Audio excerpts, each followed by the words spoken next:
It's been an interesting day thus far. I've just had a bit of a meal. Forgot the radio on, I noticed. I had to turn that off.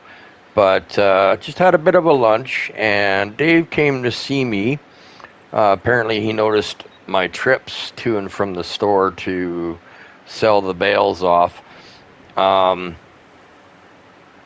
it's been a lovely day so far. It's been pretty dry. It's been not too bad. It's about 10 degrees above Celsius right now, and everything's clean, clear. No rain, no storms, no nothing like that. Of course, as you saw, I've been out bailing. But when Dave came to visit me, he noticed I was doing those trips, and then he came over to the farm here and asked me why I wasn't using a forage wagon. Well, I really, to be perfectly honest, I have no idea what a forage wagon was. I knew there was something to do with the mechanics in it, picks up the silage and or the grass and the hay off the fields or the straw, and you can just dump it. But I told him, well, I would use one, but I don't have the equipment for it. And as you can see, according to what Dave was telling me, I have nothing here that is a forage wagon at all. Yeah, I stuck it on top of the silage bunker. I know it's a bit of a goofy thing, but it's okay. So anyway, I was out bailing, and I was picking up the bales, and Dave told me to come to the store, and for a fee of about $1,200, he would lend me or rent me a forage wagon that should work with the Gator. He says it's pretty small. It doesn't hold a lot, but it might do the job of what I'm trying to do. And instead of baling it, I should be putting it in my silage bunker for silo, because apparently silage, or rather feed, at this point sells for a lot more than hay. Well, I've already tethered up all my grass, but he was telling me that I can still sell the hay at the same place, just loose instead of baling it. Now, I don't get as much, but it's a lot less work, and it might make my job a lot quicker. So, okay. Well, I've got the last of the bales that I could find on the field, and as you can see, they're doing wonderful little tricks here, and not sitting very well on the wagon. Sometimes they tend to squeeze or fall out, so we have to bale things rather weirdly. So let's go ahead and get this Jethro-looking wagon down to the store and not fall over while we do it. And pick up the forage wagon, I guess. So we'll just go ahead and get that done and get off of that eagle cam that I can see is being very naughty right now, constantly eyeballing me. Like, I have no privacy out here, but yet I have no one to talk to except for Dave and Tom and Tim. And Tim's still working on my papers. Todd is still doing what he does at the lumber mill, I assume. Hang on, I'm just going to pull over and see if I can't set my cruise control. There we go. And yeah, so I'm waiting on the option to cut down some of these trees on the farm because it's very hard to work around them. Of course, you've still got to come out and mark them, so that could be a couple days from now. So we're just going to go ahead and take this bales and sell it off, and then from there we will see what we can do with the forage wagon, and hopefully, well, let's hope it makes things a little easier and my sales can be a lot quicker to get some cash revenue running. Now, me and Dave were having a bit of a coffee and a chat, and Sarah is the lady that owns the house next to him. She doesn't live here per se, but she comes here on a getaway, kind of like a holiday vacation, I suppose. It's her summer home or something like that. So I'm not likely to see Sarah too often, but whatever. Her partner is the one that was operating and running the stone quarry. So both Sarah and her partner were operating the stone quarry, and they were doing rather well. So, unfortunately, due to the fact the stone quarry is shut down, I can't really get any rock or rubble right now till later on in the year. So it'll be, oh, we're talking of probably around April, May, maybe June even, probably June, would be the time that she comes here, I'm guessing, to to do whatever she wants to do, I guess. Vacation, enjoy her time out here in the woods. I'm not really sure. But I guess I'll talk to Sarah then. Oh, I don't know where I'm going. See, I'm talking and driving again. See, this is not good. This is how you get distracted and lose your way, as we all know. Anyway, so we're just going to go ahead and sell this, and then we're going to pick up that forage wagon we just saw back there that Dave was so kindly to place out for me, and hook that up and have a good look at it, because I'm a little confused about it. He still hasn't fixed my baler.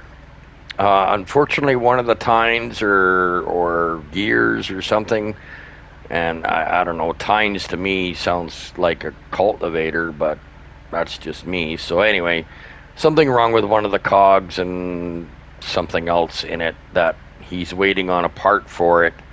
Now, he's offered me some money for it if I'd rather sell it. So instead of fixing it, he's willing to buy it off of me, do the fixing himself on his time, and then he'll resell it, of course, and make a bit of profit on it. But he did offer me the chance to sell it to him if this forage wagon works out rather well. I may do that, I may not. It's hard to say. I'm really hoping he'd fix it instead, because personally, I prefer bales. I can see it, I can physically touch it, I can use it for cattle, I can use it to warm up my home or my shed in the winter. There's so much more benefits to straw bales and hay bales than loose, if you know what I mean. And I'm going to get more profitability out of a bale than I am loose. But whatever, he says it's a lot less time to just turn my grass and such into silage rather than goofing around with bales. But we'll see. I may do it just this once or twice, but I'm not really looking to do it on a full scale. I'd rather just do bales, to be honest with you. I just find it to be, like I said before, more profitable. Wow, that is a lovely, gorgeous big rocks up there. They really must have done a lot of work in here, a lot of blasting. So anyway, yeah, so I'm gonna go ahead and sell these bales off.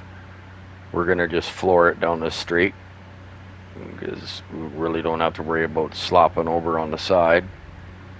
There we go. Slow down a bit. Let's get our speed back down. There we go. And the whole purpose to that is I don't want to lose. I don't want to dump over the side. If I dump over the side, it's going to be a big mess and a lot of work to pick up machinery. And I have nothing out here to do that, so I have to be very careful. So yeah, well, we'll go ahead. We'll sell this off, and man, this machine is dirty. Wow, look at my windshield. I can hardly see out that. It's crazy. Dirty it is.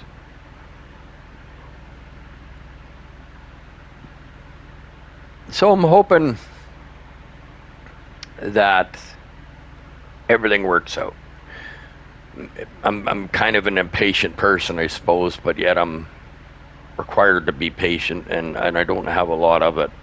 So patience is not a strong suit for me, and unfortunately I'm gonna have to be as patient as possible.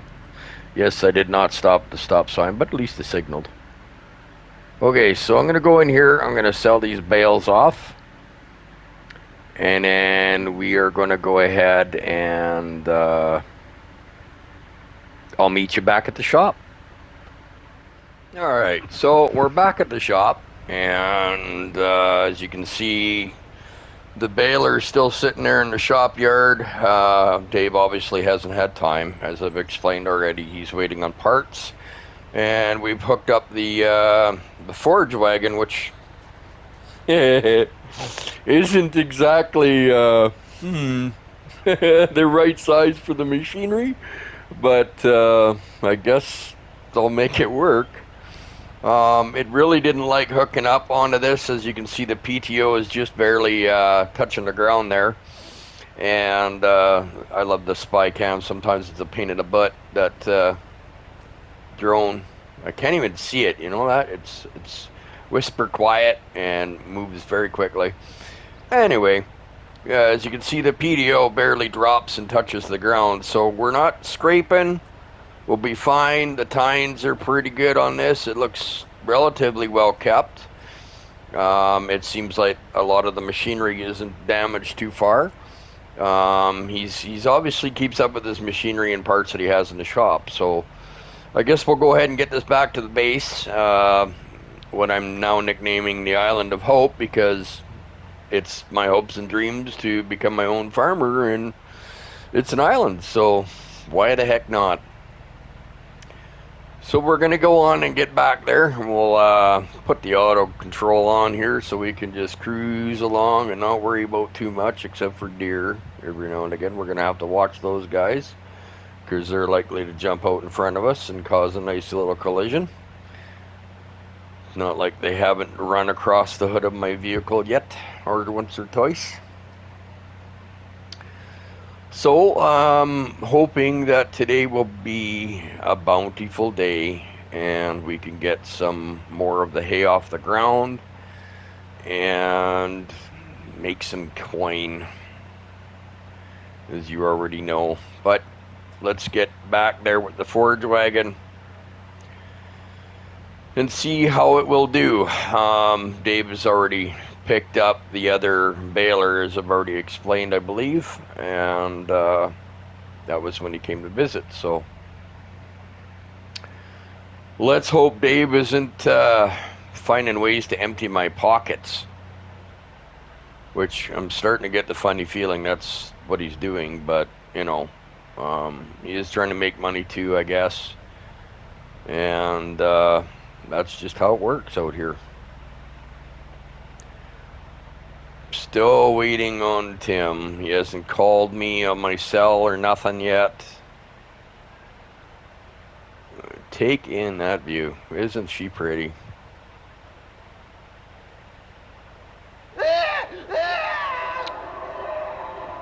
What is that? You see that over there? It looks like a lighthouse or something. Weird. Oh, it is a lighthouse. I'll be darned. Well, that is cool. I never noticed that before. Hey, that's what happens when you stop to take in the view a little bit. And some pine needles in the teeth. Yes, it's all good. Alright, let's not strike every tree in the neighborhood. There we go. Alright, let's give this a whirl, shall we? Put that down. Oh, right. We gotta unhook first, and we gotta hook up the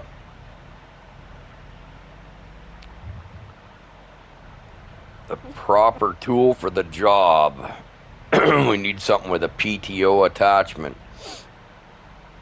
And the only thing I know that has that PTO attachment is, I believe it might be just the front lifter that has it. I'm not sure. Let us look. I'm not sure if this other one has one. It looks like it does. It looks like it's got a PTO drive on it. But yeah, I'm not sure if it does. But I kind of buried it in there now. I really don't want to be messing around digging all that out just for that. So I guess we'll try this front lifter. It has a PTO attachment. Yep, there it is. So let's give that a whirl, and we'll we'll take it from there, I guess. I would like to use the other one, but I've already kind of buried it in there, so it's kind of a silly thing I did, considering it's one of my main pieces of equipment that's required. All right, so we're attached. Let's go ahead and hook back up here.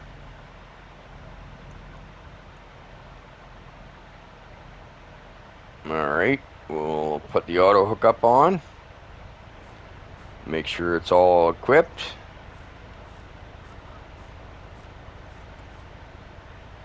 PTO's engaged. Pin hitch is hooked up. All right, well, let's get to her. We'll get some of this done, I guess. We'll lower that down, turn it on. She seems to be pulling up the grass. Well, hay. It's no longer grass. I keep saying grass. Let's drive it around a little bit and see how much sideways dancing we do and how much skating we end up doing. And I just don't feel comfortable about this because technically I am driving, well, I'm driving a Gator. It's more of a recreational vehicle with some equipment attachments, etc. But yeah. Oh, look at that. I forgot a bale. Well, let's just chuck that in here, shall we?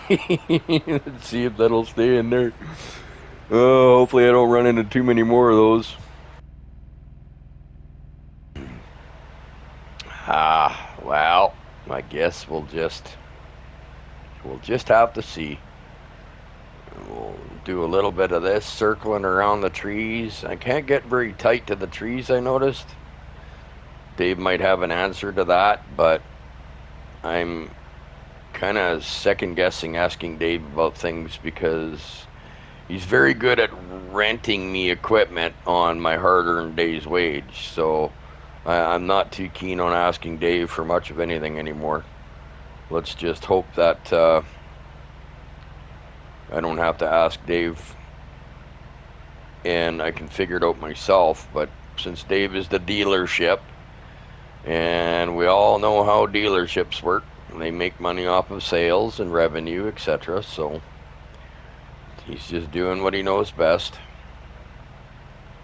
So I can't blame him for that.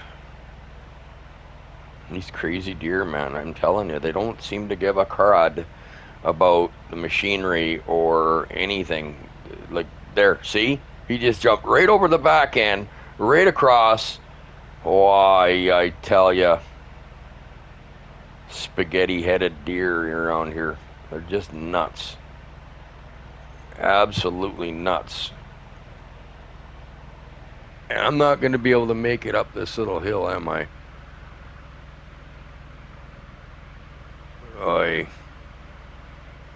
No, what's going on? We're jackknifed. That's what's going on. Okay, let's see if we can't make the turn this time. There we go. So it's been a lovely morning, and it's been a bright, sunny day. The deer, of course, are out to play. And I'm rhyming again, and I don't know why. Because I'm picking up grass. Or hay. Jeez. The things I do when I'm alone. Say things and make rhymes and tell stories and talking to myself through a podcam.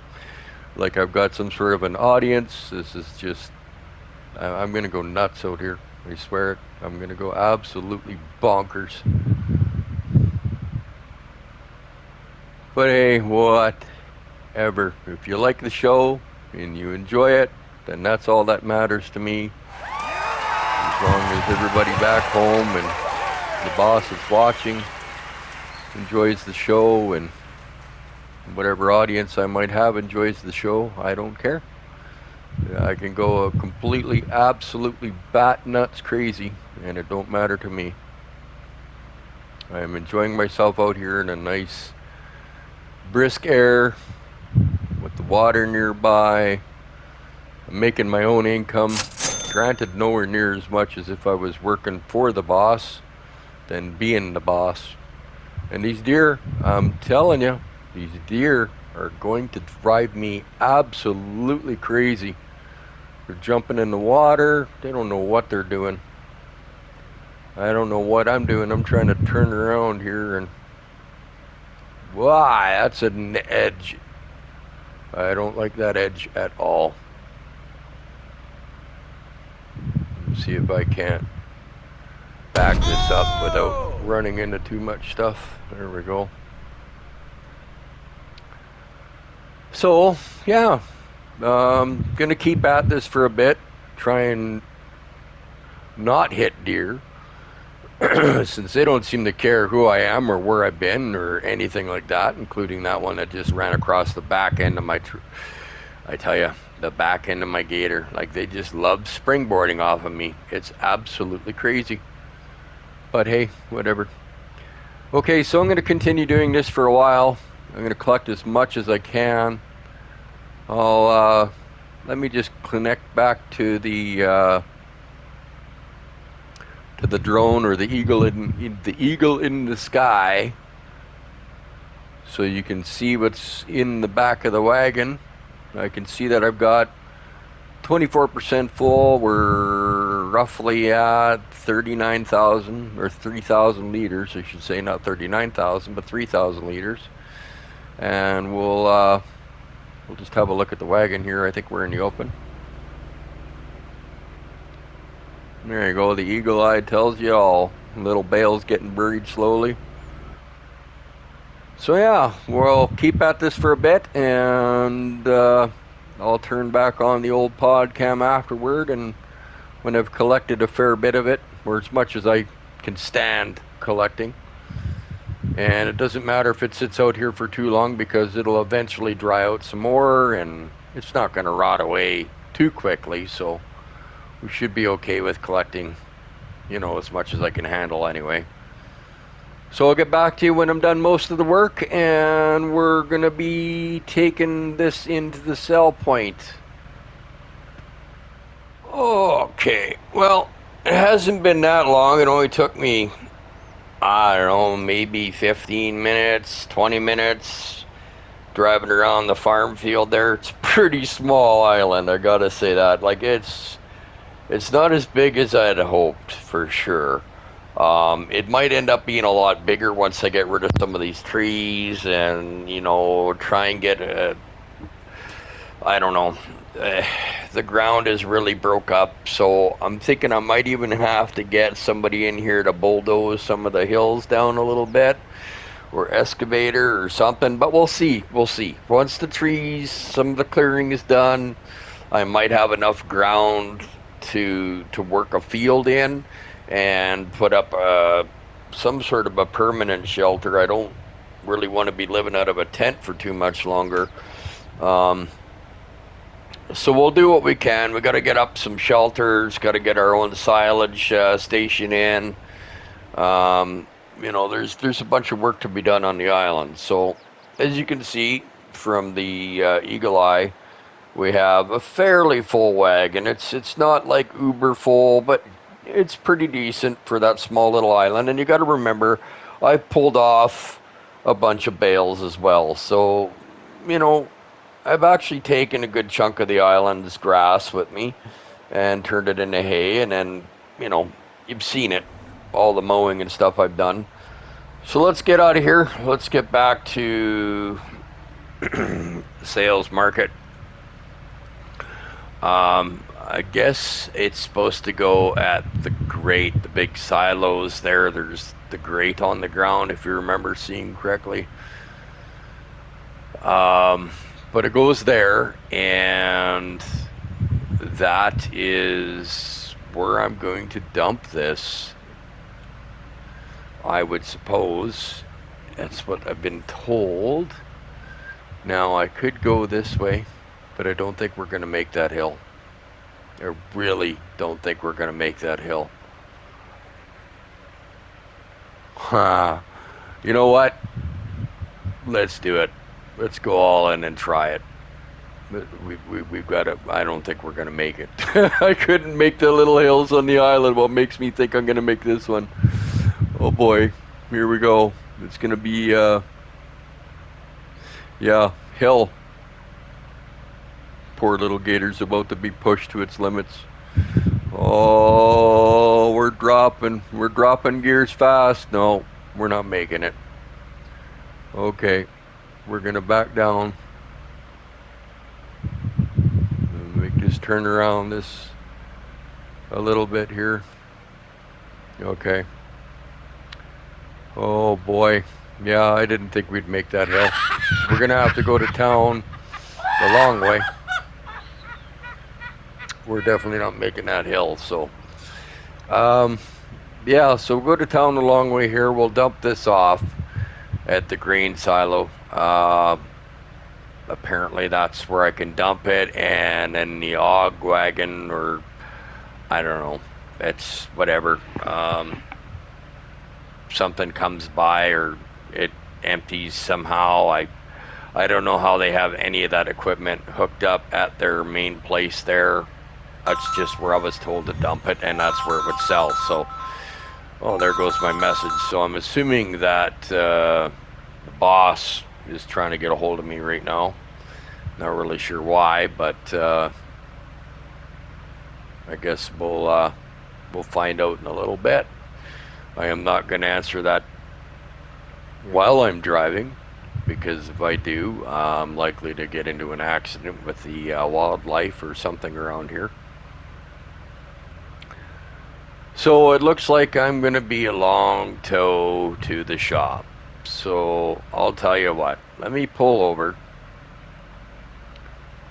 Let me answer this message. Get this all off the road here. Yeah, okay. We'll turn on our blinker just so people can see that we're pulled over. And I'm going to answer this message, and yeah, so I'll see you when I get to the main sell point and I get this unloaded, and then we'll pick up from there. Okay, well, we're back. It seems I can unload it at the silo over here, which is what I did. I dumped it in that silo there. I'm just parked back here because I was going to go grab a bite to eat, and then I remembered it's not open. So, yeah, I backed up in here. I dumped it all in here, and it went wherever. I don't know. The augers will take care of it. I'm not really sure. Oh, look, they got sewage manhole cover. So I didn't get a whole lot, and I'll try to show you how much I've made without getting too lost in my own gizmos and gadgets. Okay, well, we've got our income chart, our finances page. I came here in January, and my boss has obviously been paying $57 a month for the property the entire time for 4 months or whatever it is until I arrived in January. And January is when I came in here, and you saw me doing the yard work and stuff. And obviously the $3,203 is for sold buildings, which I'm assuming for some reason it edits it like that. In regards to the scrap metal, I got money for. So that was my scrap metal income, which was $3,203. The $54 construction cost, that's actually where it went, because that's considered construction when I had to remove the weeds out of the silo. So weed and feed, or Roundup, or whatever you want to call it, chemical, to destroy the grass that was in the silo. As you can see, the vehicle leasing costs are all the rental fees that I've been paying Dave, and I'm getting milked. I mean, $5,194 in rentals. That could be all pocket if I had the right machinery to do the jobs, but unfortunately I didn't, so rentals cost me large money. I got to find a way to eliminate renting equipment, because it's costing me way too much money. Way too much money. Property maintenance, $57 a day, or a month, sorry. we're now in February. I've already paid so much money, you know, in rentals already in property maintenance. That may go up or may go down. I don't know. It all depends on the RM in this community that I've got to pay. So that automatically gets deducted from my financial wallet. Um, the wood I sold was $2,374, and obviously the construction costs. See, I made $5,520, but because of the rentals, I've lost money essentially. I haven't made really anything out of that. It's just crazy. I've made maybe $300. It's just insane. The sold bales, I managed to make another $3,226 off the sold bales. Fuel costs have cost me $36 because I've had to refuel, which is actually really cheap. The harvest income, I made $1,364 off of the silage, or rather the hay I sold directly out of the forage wagon, which obviously tells you it is not worth it. It is far more worth it for me to bale it and sell it as a bale or silage than to do hay. It's just to sell it out of a wagon. I think Dave knew that I wasn't going to make as much. I mean, I made half as much. Like, I'd rather do the trips and pay the $36 in gas and make almost double than selling it directly. It's just insane. I've got to cut my costs. I've got to find a way to balance it out better because I'm not making any headway this way. Since I've been here in January, I've made a lot of hard work. I've made a lot of bad choices, obviously. I'm really going to have to bust a gut to get my income back up there because I've only made, I mean, what did I come here with? $1,500. I've got maybe another 4 grand on top of that after all that work. It's just not lucrative enough. It's not going to cut it. Um, as you can see, the John Deere, all the stuff that I have is expenses, is what it cost me to get here. Uh, my boss gave me a financial income amount, and it was small amounts as it was, and he was the one that took all the money from my financial account and paid for the machinery that was here when I arrived, leaving me with $1,500. So he deducted from my wallet, which, if you look at the total costs, I think it's roughly what we got, 11. So say 12, we'll round it up. So it's 13, 14, 15, 16, 17, 18, 19, 20, maybe 30 grand, and then minus my deductions. So I didn't get a lot out of it. Um, I got like $1,500. So I came here with basically 30,000, which was the investment, and that's it. I really got nothing to show for it. I have no cattle. Um, you know, prices are what they are. The weather, obviously, for the day is getting warmer. It was 15 degrees, which it still is, and it looks like it's getting warmer as we go along. So, warmer weather means best time to start planting crop. And according to our crop calendar, we got to get it in pretty soon here because we're looking at February is the time for, obviously, it says cotton, but um, I would like to get other things in the ground as quickly as possible. And I'm thinking oats is the first thing we'll plant because we can harvest them early and get them out of the ground and then plant wheat or barley or canola as soon as we pull up the oats. So I think if we do oats or something of that nature, anything that we can harvest early, sorghum maybe, oats, potatoes, um, sugar beets will be too late. We'll be left with only two choices, wheat and barley. So I think we're going to go ahead and we're going to do the oats, and then we're going to go ahead and plant in canola after we pull the oat harvest off. And that way we can harvest the canola early enough to maybe rotate it out to wheat or barley, something next year. So 2 years or 3 years in a plan is not uncommon for me. I like to plan ahead a little bit. So we're going to go ahead and do the oats this year, and then when we pull it up, we'll get in some canola or a late crop of wheat or something.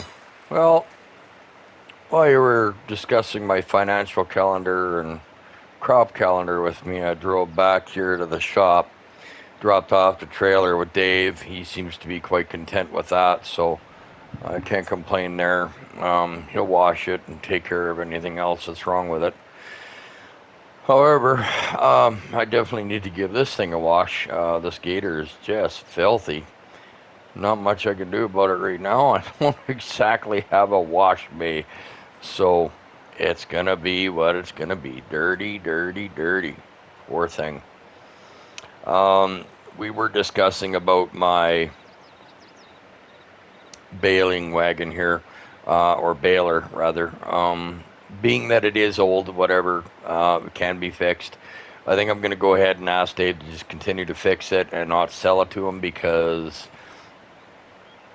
I don't know. I'd rather bale than use the forage wagon. The forage wagon is just non-profitable, as you've seen. Bales are far more profitable, and I get more lucrative money out of it. However, it may get sold yet, I don't know, because we may go silage, right? If we go silage and we make more money off of silage, then why would I need a baler? So we're going to hang on to it for now. Dave's just going to go ahead and fix it anyway, and if in the end, if I decide that I want to sell it, then he'll just buy it from me for about the $6,000 that we had discussed. As for the pricing of the rental equipment, that's just the way it is. Um, Unfortunately, that's company policy. That's just the way they got to do it. And he's not trying to rip me off. He's trying to help me out as best he can, even though we had a discussion about it. It just is what it is. I can't negotiate the prices. They are going to be what they're going to be, and so be it. I'll just have to learn to cut my costs in different ways and make sure that, hang on, I wanted to see that. That looked kind of pretty for a minute there. Ooh, that's a big mounded hill. Okay. Um, so we're going to do what we can, period. You know, it's a lesson in life to learn is I've got to cut my costs elsewhere.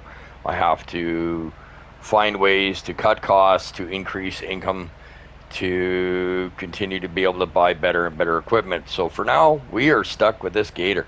There's nothing I can do about it. I am going to have to use it for all the work that I need to do and make the best of it and just do what I got to do.